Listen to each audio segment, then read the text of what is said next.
Hello, everybody, and welcome to Hump Day Hangouts. This is episode 130, and it is the 3rd of May. So we got the whole crew here today. It's been, I think this is the first time in like a month everybody's been here. So we've been pretty busy.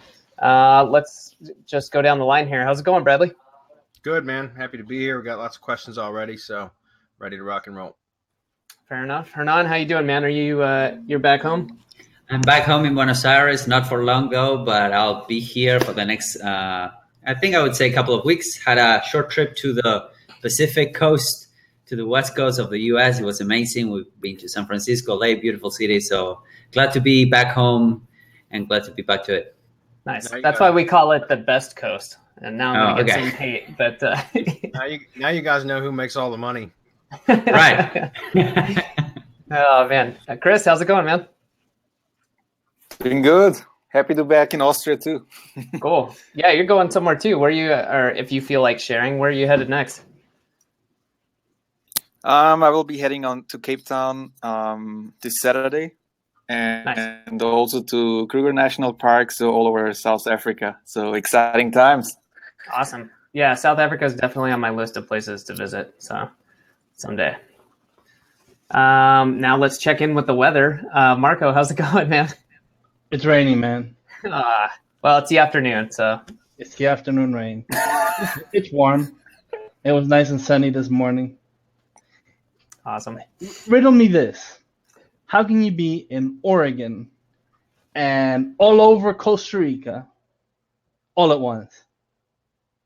Anyone who can figure that out gets an hour with me. Marco, what could you be talking about? I have no idea, man. I've been in the lab. Fair enough. Well, something you can talk about. What's coming up next Thursday, you guys? We had a little bit of a schedule rearrange, so I think we better tell everyone about this. We'll be getting some emails out. But next Thursday, we've got the webinar, right? Yeah, we moved it from Monday to, actually, it's a week from this Thursday, or just we get it right and we get a date in. It's Thursday, May 11th at 3 p.m. Eastern. Cool. So that's when we'll be on. We'll be talking about structured data. Not all structured data is good structured data. That type of stuff.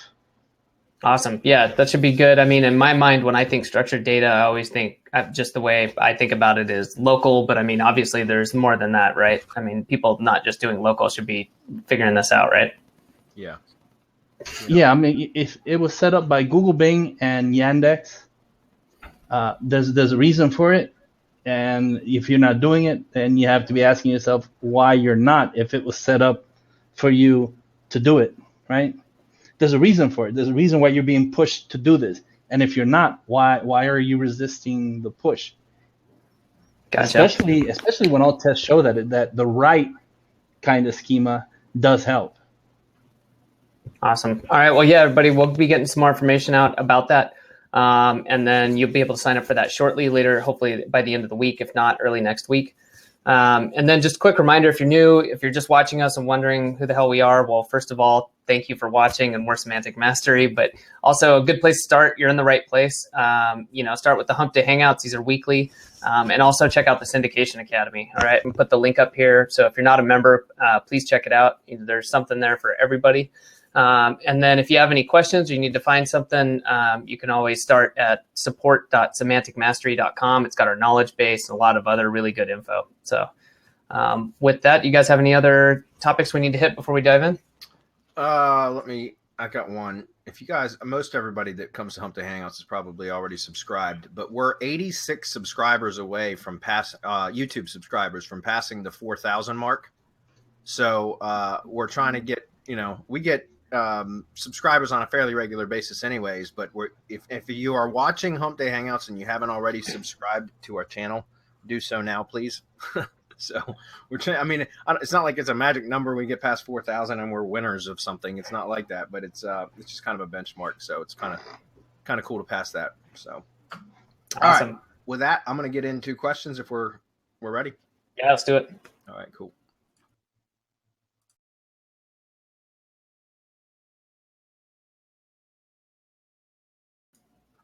Can you hear me now? I can hear you. Can. Okay. All right, so Dave Michael Thomas is up. He says, what does it mean if you do a search, but the page has only organic listings all the way down except for 3 ads at the bottom of the page? Does that mean no one is bidding on that page, or that the search volume is very low for that term? To be honest with you, I'm not 100% sure, Dave, because it changes. It varies. Google SERPs change all the time, even for a regular, like, a typical search. Sometimes, and I guess it depends on the keyword. Something that is searched all the time, regularly, they probably don't play around or experiment with the SERP, the layout of the SERP page as much with those types of keywords. But with some that have lower traffic volumes, they'll play with those often to I guess try to see what gets highest click-through rates and that kind of stuff. I don't know what they're doing on the back end, but I notice a lot with more the ancillary keywords, right? So like the longer tail stuff, or if I'm doing local and I'm targeting like suburbs and things like that, sometimes it will draw a maps pack or produce a maps pack. Sometimes it won't. Sometimes it'll produce the ads on top. Sometimes the ads will be on the bottom. Sometimes there won't be any ads at all.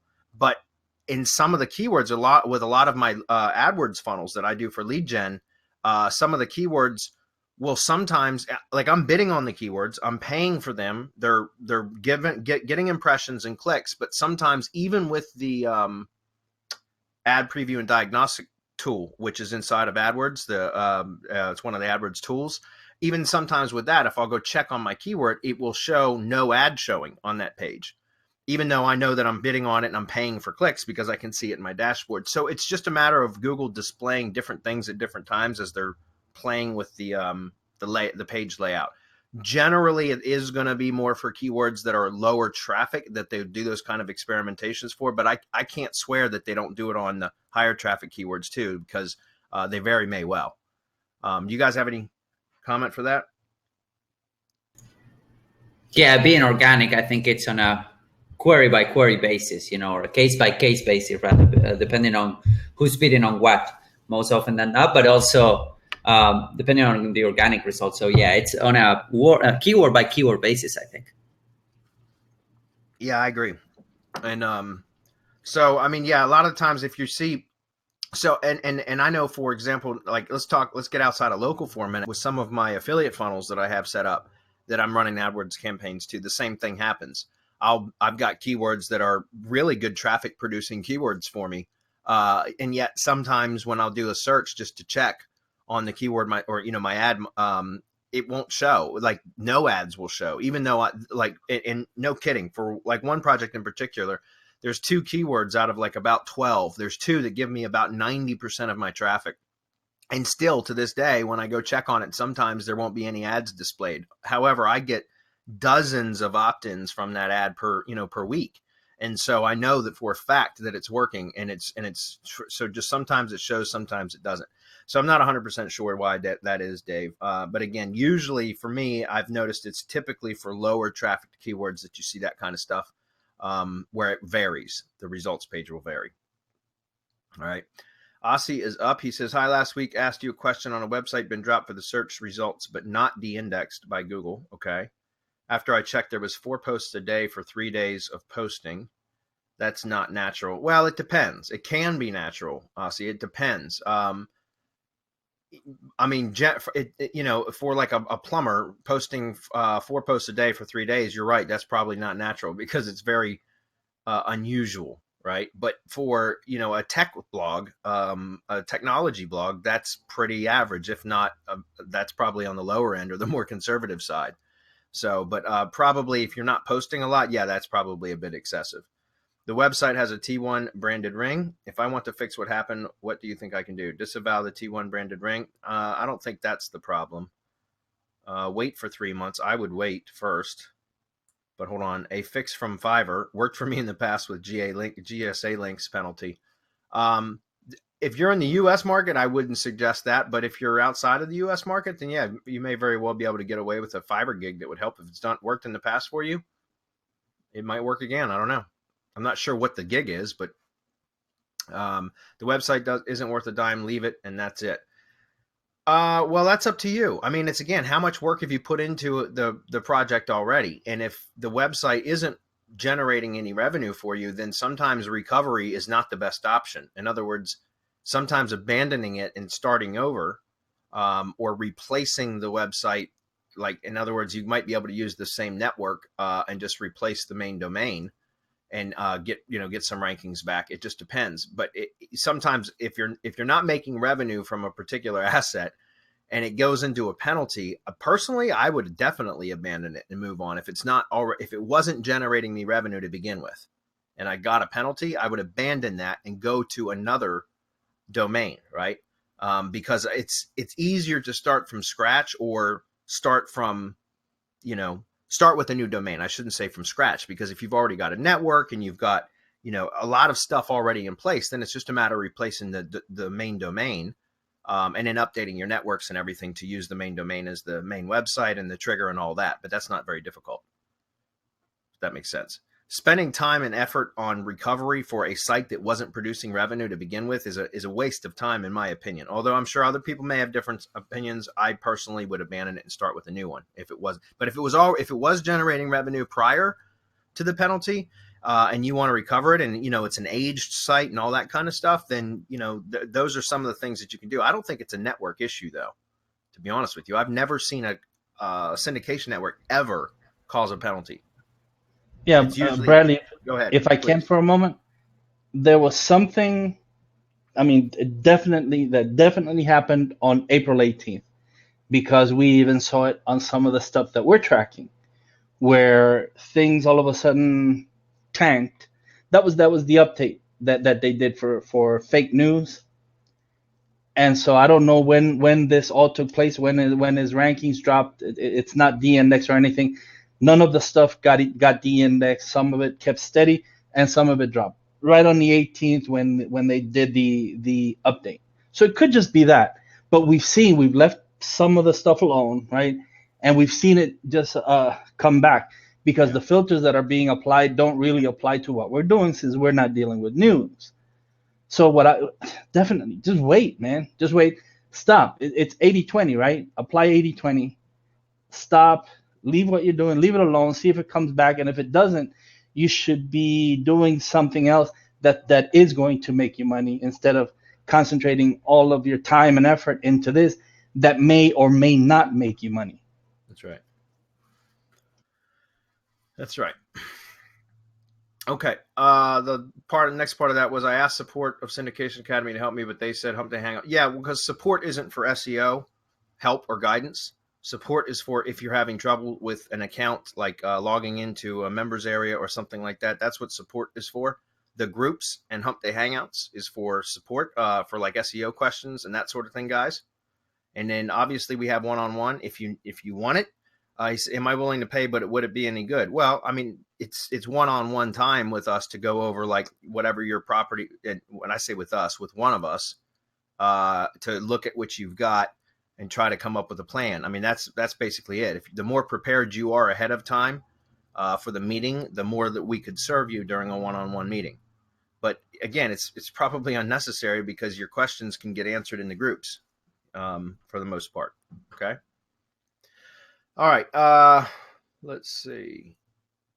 So yeah, and just to follow up on this very quickly, wait for 3 months. I don't know if I'd wait for 3 months, but I would, give it some time. Start working on another project in the meantime, because then if you're patient and you give it a little bit of time and see if it recovers, which it may on its own anyways, just because you probably have been, Aussie, I know you've been a bit aggressive with this whole thing anyways, and that could be part of the problem. You could have triggered a sandbox penalty because of all the, the stuff that you've been doing, being a bit too aggressive. That may be the problem. So if you leave it alone, it may come out of the sandbox given some time. So you could be working on another project during that time, and then come back to it. And if it hasn't come back out of the sandbox after a little bit of time, then you can proceed with replacing a domain if you want to continue with that asset. Does that make sense? Okay. All right, Columbia's up. She says, on your advice, I just bought the Buddy V.I.P software poking tool. Okay, I'm very excited to now have the capacity to tell where a keyword is going to rank. Over-promising on ranking has been my greatest fear, so I've avoided doing it. Yeah, you shouldn't really promise rankings anyways. I don't promise ranking. I say, look, my history is such that I generally always get to the top position, but I cannot guarantee that. And I always make that as a disclaimer before going with a client, for example, because we don't work for Google. We cannot guarantee rankings. I mean, I guess some people will actually guarantee rankings, but I think that's really dumb.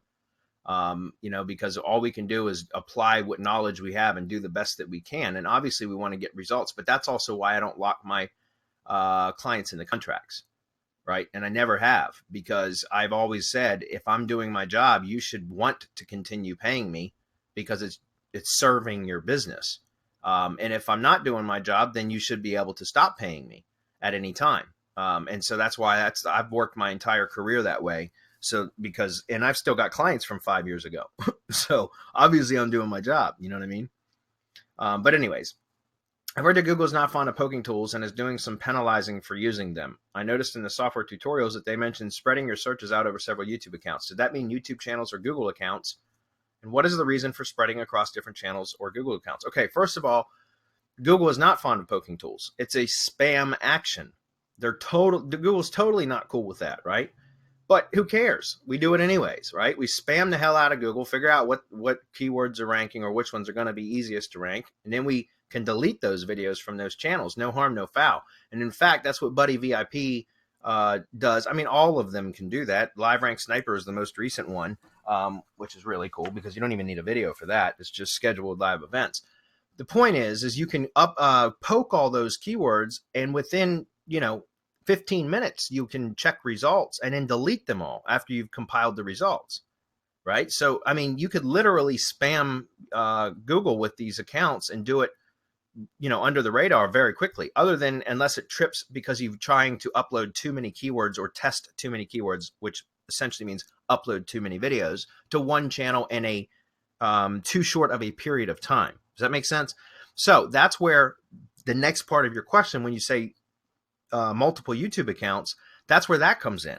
Because let's say you want to poke 100 keywords and you've only got one YouTube account, and you try to poke 100 keywords with one YouTube account, your account's most likely going to get terminated, or at least it's going to get flagged, and it's going to send up basically prevent you from creating any more or uploading any more videos, or because there's a threshold, right? There's a limit within a 24-hour period. I know because I've hit it just recently with the Rocket Video Ranker software from Bill Cousins that I was testing. I hit that limit with a channel a couple times actually, because I was trying to upload too many videos at once, right? So the idea is, instead of trying to poke 100 keywords with one YouTube channel, I wouldn't even try it with 5. I'd do it with a minimum of 10 channels, right? So that you could spread it out 10 keywords per channel, so that you're only uploading 10 videos per channel. And that's going to spread your risk out. That's not going to trip that or raise any red flags. And you can use those channels. And when you ask about is it Google accounts or YouTube accounts, they're one and the same, right? When you create a YouTube account, you have to have a Google account to create a YouTube account. So they're one and the same. I would recommend that you just go ahead and purchase YouTube accounts, because it's just so much easier that way. And we've got a provider that we use, although I can tell you right now, even he's having trouble recently with phone verified accounts, because Google is really cracking down on that. It's becoming a true pain in the ass to get phone verified Google accounts. Okay. But if you want to check out the YouTube account creator that we use, go to bulkpva.com. That's bulkpva for phone verified accounts.com. And tell him I sent you. He'll take care of you. All right. Right now, I only have one Google account and about 10 active YouTube channels. Okay. So now I understand what you were asking about with the Google account. I recommend spreading it out. Here's the thing, Columbia. If you're using 10 YouTube channels, but it's under one account, and you're poking with all 10 of those YouTube channels, in other words, let's say that the same 100 keywords from the example, you start poking with 10 keywords per channel within that one Google account. Well, what happens if any one of those accounts get flagged? It could potentially harm the entire Google account, which means it could potentially harm all of the other YouTube channels within that account. That's why I recommend for spamming, for poking, for testing, that you use a 1-to-1 ratio, or at least a separate Google account for each test channel, so that it's a different channel owner for each channel. Right now, you've got 10 YouTube channels, but it's one owner, one account owner, which is the Google account. Does that make sense? So I prefer, or I would recommend that you go out and get 10 separate YouTube accounts, which are Google accounts. All right. Do I need more Google accounts to safely use Buddy V.I.P tool? And if so, should they be my own name or persona? Persona names is fine. Just buy them. That's what I'm saying, Columbia. It's going to be so much faster just to purchase them. If you're going to be doing a lot of poking, you know, buy 25 or 50 accounts and have them handy, so that you have them. Okay. Is there a need to use proxies with this tool? And are we hiding anything? You probably, I would use proxies. Because if you're trying to upload like 100 videos from one IP in a very short period of time, it can cause problems. So I prefer using proxies, but that's entirely up to you. What's your risk level of risk? You know, what are you comfortable with? Do you have any current warnings about what to do and be careful of when using this powerful tool? No, just spread out, like just use more. The more YouTube channels, the better. I prefer using proxies. If you're going to use proxies, get dedicated proxies so they're clean. You should, if you're doing SEO, Columbia, or you know, online, if you're using any sort of tools, you're probably going to need proxies anyways. So I recommend getting like, you know, 5 or 10 dedicated proxies. It's going to cost you monthly, but there'll be your 5 or 10 dedicated proxies that you can use for various tools, even account creation. Okay. And it's worth it. It's something, it's just a necessary, it's a cost of doing business if you're in the SEO world for sure. Also, there was a $50 coupon offer in your webinar. When I checked, there was no box available for the coupon, so I was charged full price. Thanks. Yeah, Columbia, that was an old webinar, so I'm sure that was a limited time coupon. Okay, Jenny is up. He says, thanks for all you do, gentlemen. Purchasing your course is one of the best return on investment decisions I've made. Appreciate it. Loving Local Kingpin. Well, +1. Thank you, Jenny. Question, do you use a mobile theme or some HTML template that you use for pay-per-call ads? No, I just use ClickFunnels now for everything. Absolutely everything. So ClickFunnels, basically you can, when you inside of ClickFunnels, when you're editing the landing pages, you can edit the landing page for desktop and also for mobile and also for tablet. So you can literally like add like only select certain elements to only show on desktop, for example, videos. You can also like remove certain text elements like blocks of text or paragraphs or sections of the page so that they don't load on mobile, because people typically aren't going to be reading that kind of shit on a mobile anyways. You know what I mean? It's more about when I set up my local lead gen landing pages, I basically strip down the mobile version to be basically just the contact information, the contact form, and then, you know, a few mentions of like the services and stuff like that. And then the necessary links, like the privacy terms of service and that kind of stuff. That's it. I strip it down to its bare bone, but I use real simple landing pages for local lead gen anyways, Jenny, because I think personally I've tested now landing pages with more copy and versus, you know, long copy versus short copy for local leads. And it makes no difference. They're really like, in fact, I think the simpler landing pages actually convert better. So yeah, you don't need, I don't use a template. I just use the landing pages. And I tend to try to stick with just a handful of templates inside ClickFunnels that I like to use just because they work well. All right, another one. Can I or should I build links to the Google Maps viewer URL that is ranking on page 3 right now, or it mess things up? No, you can build links to it. You can. That's the My Maps URL, isn't it? Or is that's the share URL from Inside Drive, isn't it? Yeah, I think it is. Either way, you can build links to it.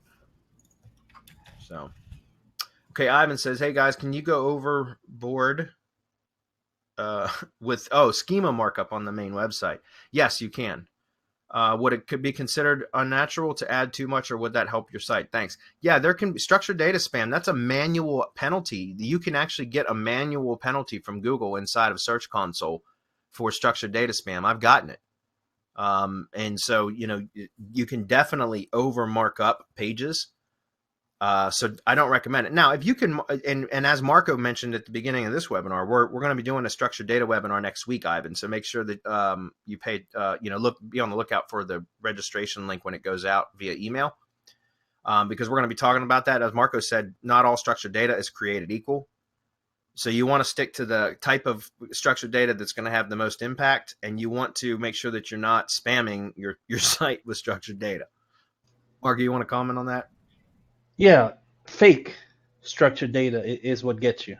The fake reviews, fake stars, fake views on a video, just anything that the algorithm can pick up and know. They can compare it with the database. Oh, this is fake. And you raise a flag, someone comes and looks at it, oh, this is definitely fake, and then you're stuck until you fix it, right?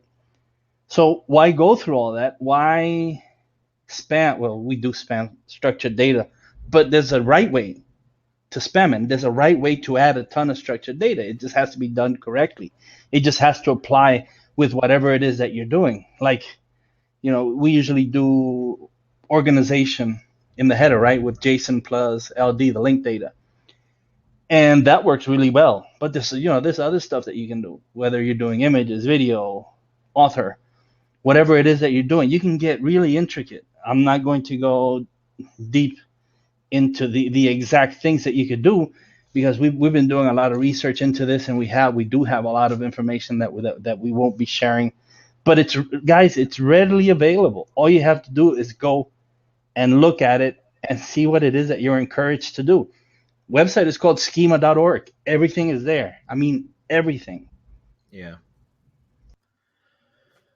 Yeah. And Ivan, I've shared these many times before. We should put these on like a recommended resources page, because this comes up almost every webinar now, or not everyone, but a lot of them. I'm going to open up a couple links here and drop them on the page again, guys. These are my go-to guides for anytime I have to do any sort of structured data at all, is I always refer to these 3 articles right here. And I also have one more for you.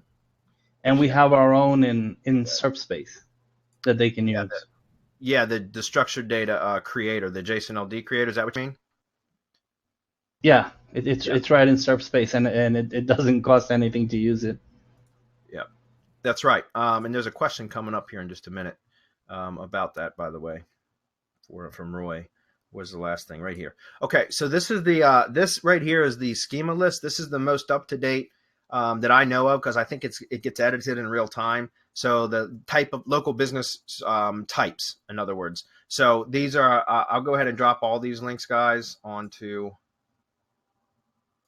the event page real quick, and then we'll get back to it. This is the schema list.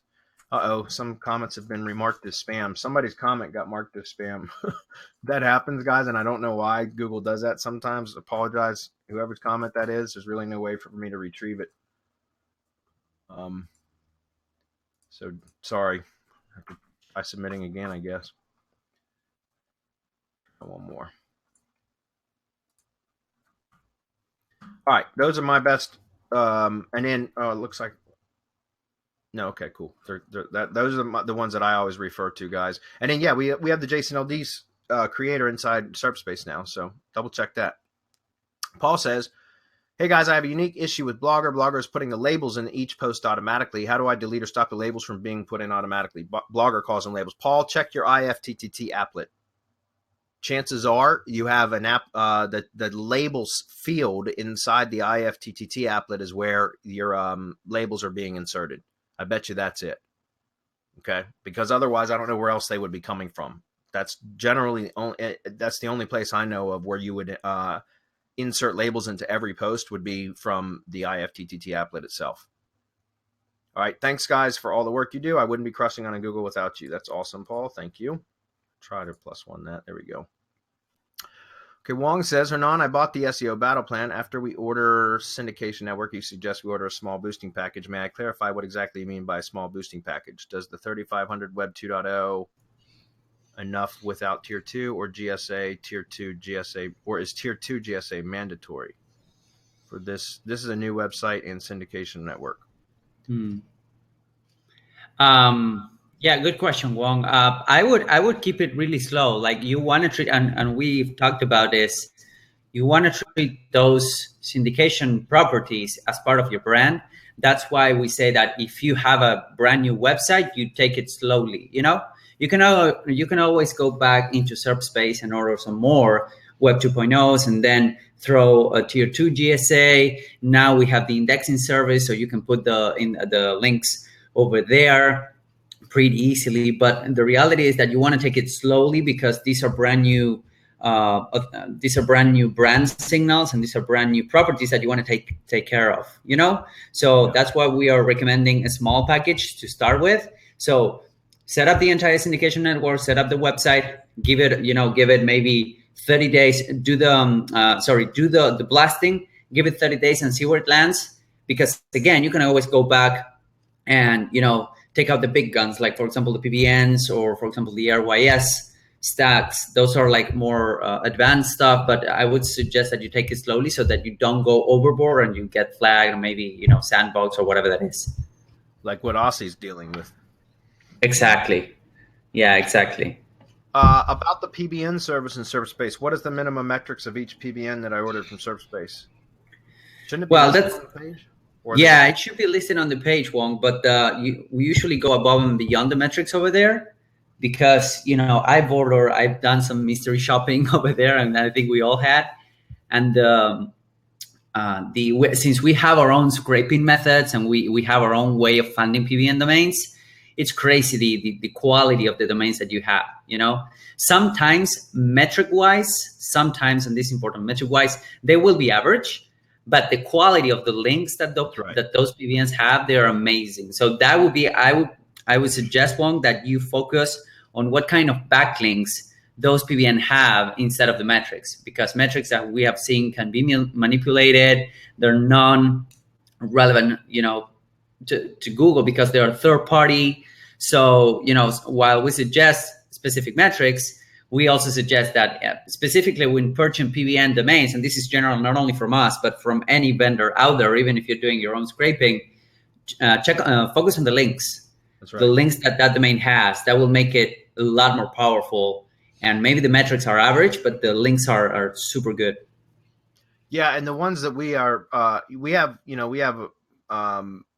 the scraper that's out scraping, and then we have basically a script that filters out stuff that's pulled back from the scraper that don't meet certain criteria, so they get filtered out automatically. And then the resulting list is gone through by hand, right? We have somebody manually go through and check the backlink history for every one of those, don't we?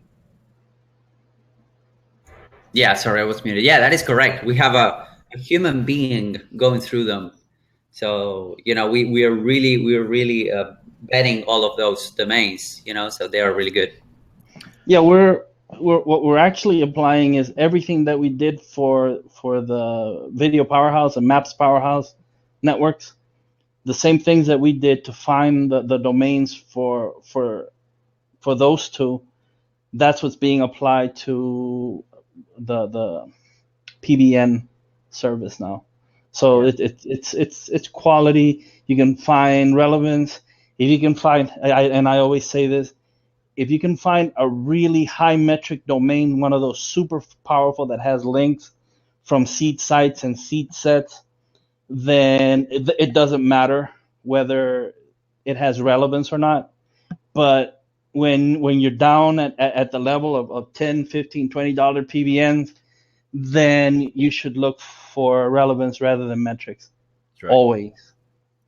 And are we allowed to talk about how many domains we scraped for Video Powerhouse with this method?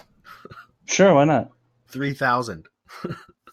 we bought 3,000 domains, guys, using the exact same method. That's why we are able to sell domains now, because we had to develop the method to be able to scrape that many damn domains. It was crazy. So yeah, and what's funny? I get paid from time to time on Skype groups and Facebook that people are telling me, hey, I'm having a hard time finding good domains. Yes, because we bought them all. Yeah, but having in mind that every day 100,000 new domains are registered. Yeah, that means that pretty much maybe 50% of those are expiring every day. So I don't understand how people could have a hard time finding domains. That's because they're buying the same, the bottom of the bucket list, that will achieve to you, because usually the brokers will keep the best for themselves. Yeah. So I just don't understand it. There's just such a wealth and abundance of domains, great domains out there, that I don't understand how people can have those problems. But if you have those problems, come and get a domain from Semantic Mastery. We'll solve it. All right, Roy's up. He says, firstly, Bradley, or thanks, Bradley, for answering my dental client question. You're welcome, Roy. I believe there was a follow-up question. I haven't had a chance to get to that yet, but I will shortly. Roy's question was carried over from last Hump Day, and actually the previous one as well. And so I told him to post in Facebook, and he did. And just like we did for Ken last week, Ken Roberts, I spent some time going through that with him for him as well. So guys, from time to time, when we get to questions that don't get answered, that or they weren't answered properly the first time, feel free to ping us in one of the groups so that we can get it, answered. And, we'll instruct you when that's a proper time to do that. Okay. Today's question: do I have to subscribe to RYS Academy to order RYS entity stacks from SearchSpace? Absolutely not, Roy. Absolutely not. You can order RYS stacks or drive stacks whether you've and are in RYS Academy or not. If you want to learn how to build them yourself, then that's what RYS Academies are for. That's what that's for. But if you want to just pick one up and then dissect it, reverse engineer it, you're certainly welcome to do that as well. Okay. It's entirely up to you. Columbia's up again. She says, if you were wholesaling or white labeling videos, do you put them all on your marketing company channel, or do they need to be spread out or placed differently? Okay. That's a good question, Columbia. It depends, as always, right? It depends. Here's the thing: if you've got like a PLR type video that it's a white label video, so you can label it for any client. And let's just say you're going after the plumber niche. I'm just using that as an example. And so you've got a white label plumbing video. The problem with putting it on the same channel is that if you're using the same video and the only thing that's been changed are the details, like as far as like a text overlay, maybe with the phone number, the call to action, that kind of stuff, then you run the risk of that channel eventually getting terminated because somebody will report it as a spammy channel because it's the same video multiple times on the one channel. Understand that is a risk that you're going to take if you're going to go that approach. I understand the reason for wanting to put that many, the same video on one channel. It makes total sense because if you build up the authority of that channel and you build syndication networks and all of that other stuff, you SEO the hell out of the networks, backlink them, all this kind of stuff, the stuff that it takes to get a really powerful channel that ranks videos easily, right? All that stuff that we have to go through. And then you start loading the same video to that channel over and over and over again, right? And obviously if you're live streaming, which I think is what you're doing, you don't need to worry about uniquifying the video, right? The video doesn't have to be unique when you're live streaming because every live stream is a unique file. So you can just use the same video over and over and over and over again. But and it makes sense because then it's going, being published to that powerful channel with all the syndication networks, blah, blah, blah. That's great. I understand all that. But the problem is you're opening yourself up to having everything lost if that channel gets reported as spam, and you get a manual review, and it will likely be terminated through a manual review. And so that's in part why it makes sense to have a handful of channels that you can use to do that kind of stuff. I know it kind of sucks because it's added expense. It's a little bit more of a management nightmare as well, or a management headache, I should say.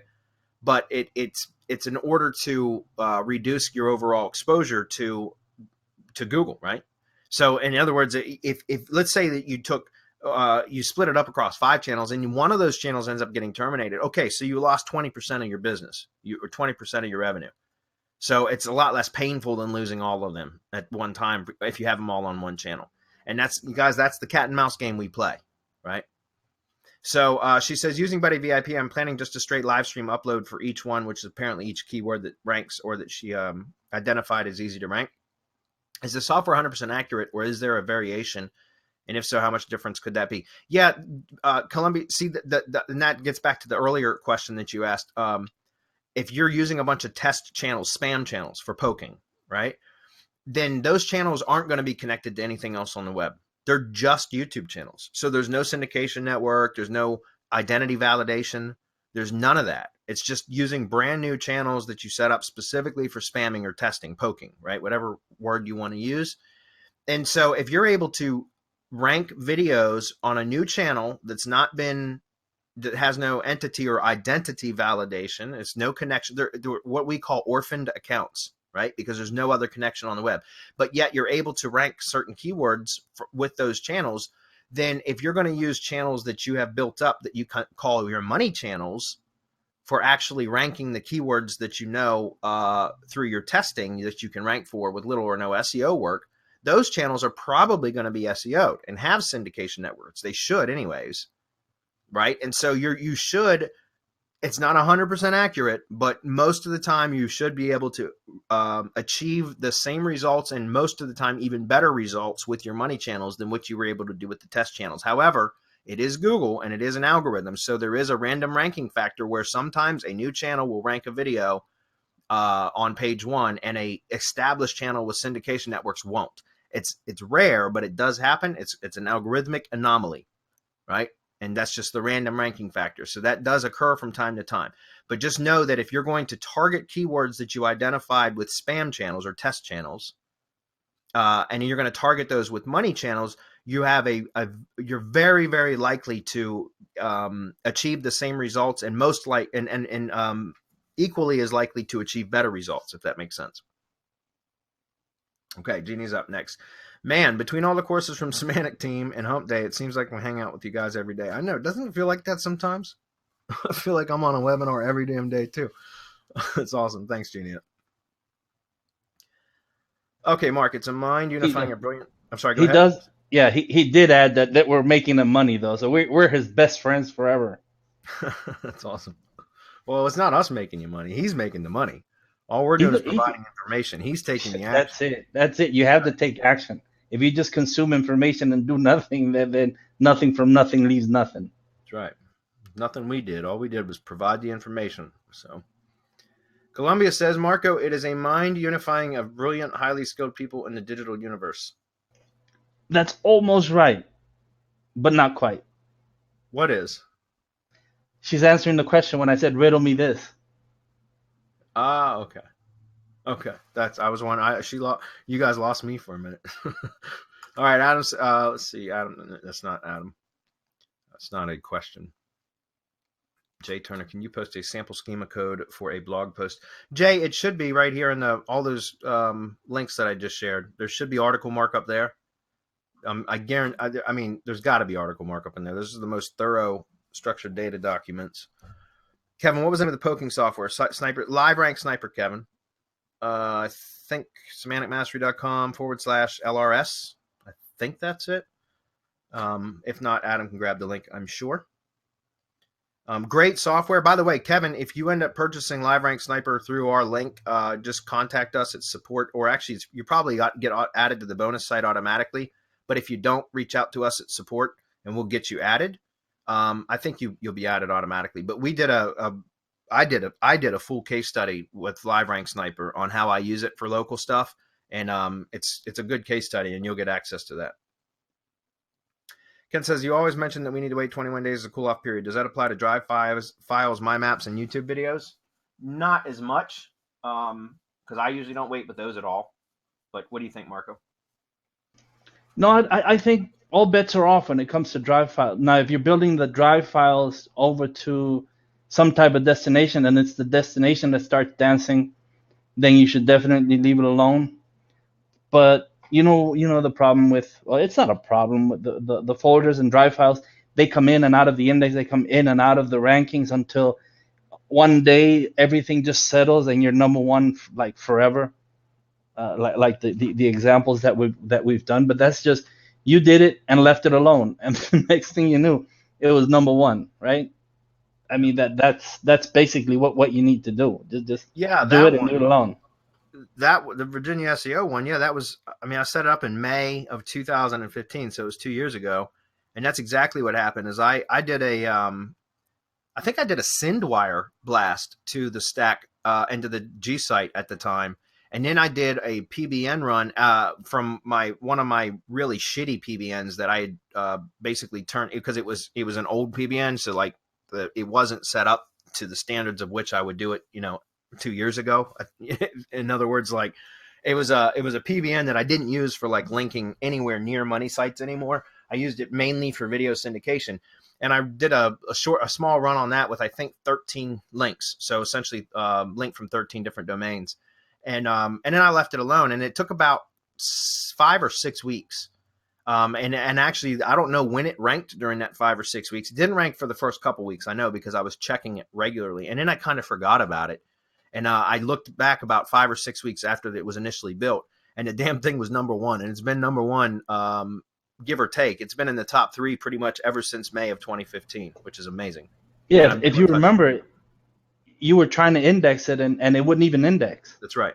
For whatever reason. You just kept trying. I tried. I had Dr. Gary try, and then we just left it alone. We just said, oh, well, it's a fail. Yep. Okay, Paul says, I did check that, and it's not coming from IFTTT. Okay, Paul, that's that would have been my only guess, so I'm not 100% sure. There's got to be some sort of default setting in Blogger then. I'm sure you've been through everything, but I mean, that's what I would do is go. My next step would be going to Blogger directly and going through the settings and see if there's some sort of default setting in there. I might also, I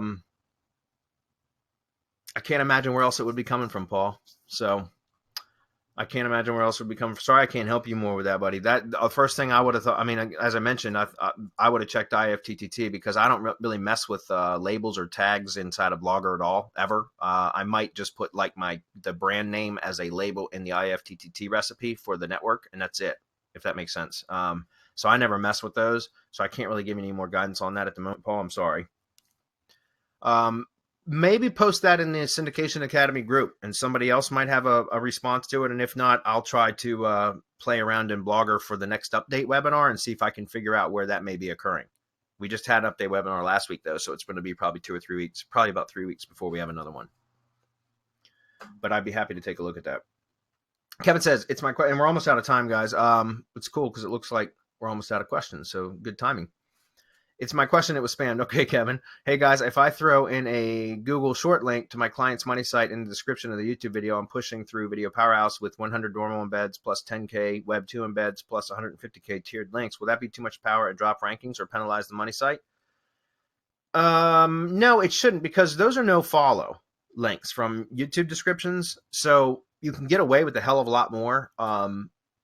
I certainly want to hear Marco and Hernan's opinion as well, but you should be fine to do that. I think 100 embeds is way too many to start with. I'd probably do a little less. Yeah. Yes. No. I go way less, because the problem is I say problem, but it's not really a problem. It's a benefit. A lot of those have IFTTT networks built around them, or they're being built, right? We're in the process of just expanding everything. So those 100 normal embeds may just be 2,000, right? There's really no way of knowing. So dial it down, go 25, but, and you want to split. Can I interrupt you for 1 minute though? Sure. Because remember, the embed, the Google short link is in the original YouTube video. The embeds across Video Powerhouse aren't going to have that short link because it's in the description of the video, not in the embeds. Does that make sense? But it's still whether the link makes no difference. The embeds are still going to take place, and it's going to be either 100 or 2,000 or somewhere in between there. I would dial it back. Yeah, Kevin, I recommend. It depends on what it is, but usually when I'm submit a video to Video Powerhouse to start with, and I don't know how much work you've done already, but when I'm starting off with a new video like that I just uploaded, and I usually do about 25 embeds to start with, and then I'll wait a week or two and then go back and add additional embeds if needed, because a lot of the stuff that I don't like to dump 100 embeds on, because it uses a lot of credits, number one. But number two, it's a lot of time overkill. You don't need that many. And so it's better to try to rank with or get results with the least amount of effort and the least amount of resources used, if that makes sense. I'm sorry, Mark. I didn't mean to interrupt you. No, that's fine, because that's exactly what I was going to say. And I'll spread it, for example, across, I'll do some in the general category, I'll do some in the metrics category, and I'll do some in niche, right? Looking for the niche. So I'll add those 25, as you said, and then I'll save some for a supporting video that deals, that's in that same silo in YouTube, to push up the video. So now you get more bang for your buck. By all means, use the embeds, but use them wisely instead of just all that power at once. Because I can tell you that 100 will probably make it dance. Yeah. And the last part of this question, Kevin, where he says it would probably be wise to throw social clients, throw the clients social citations, etc., with Google short links in there as well. I'm thinking, yeah. Here's the thing, like I mentioned earlier, the links in the description of your original video and the channel that you're uploading the video to, that's the only place that those links are going to be present. Because on all the embeds, it's just going to be the embed code and a link back to the actual video. So essentially, you're building links and embeds back to the video, you're not building any links through the embed network to the money site, because the description of the original video does not get pushed out across the Video Powerhouse network.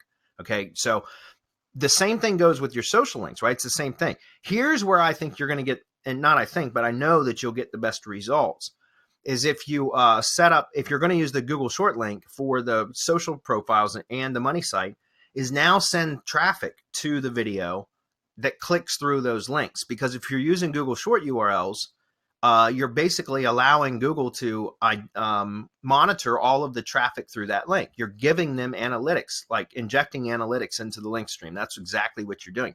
So you can set up social referral traffic campaigns using something like CrowdSearch, for example, which, by the way, we're going to be offering those services inside of SerpSpace here in just a few weeks, which is going to be awesome, because you'll be able to submit a video through Video Powerhouse and then send traffic signals to the video, which is freaking amazing.